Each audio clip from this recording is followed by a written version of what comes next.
أعوذ بالله من الشيطان الرجيم بسم الله الرحمن الرحيم. Al-Quran, chapter 9, verse 103.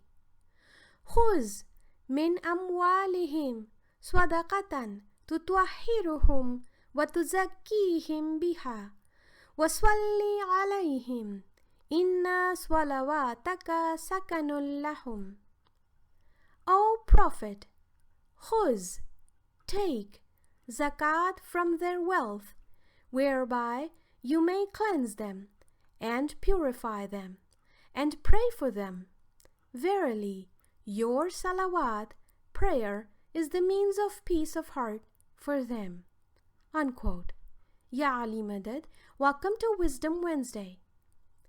The fourth pillar of Islam is Zakat, which is referred to in the Holy Quran both as Zakat and Sadaqah.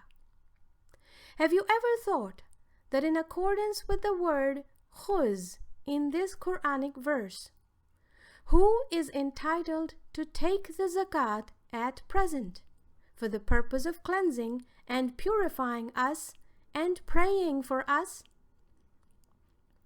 In Arabic language, the word Khuz, take, is the imperative form in grammar of the infinitive word akhaza and is related to physically taking something by hand.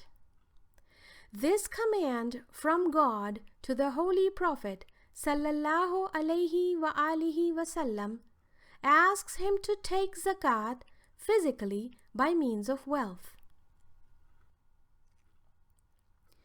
It is obvious that God Himself does not take any material thing except through His Prophet, and in return for the paying of zakat too, the prayer for blessings is received only through the Prophet.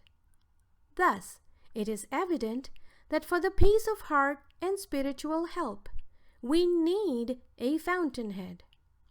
That was the Holy Prophet sallallahu alayhi wa alihi wasallam in the time of Nubuwwah, and after him the true Imams from his pure progeny hold the same position in their respective times.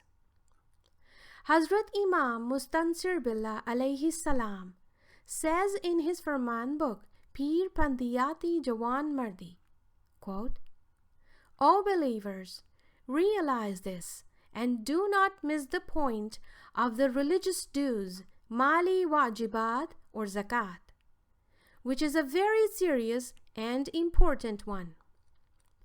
Misappropriation of the religious dues ultimately destroys one.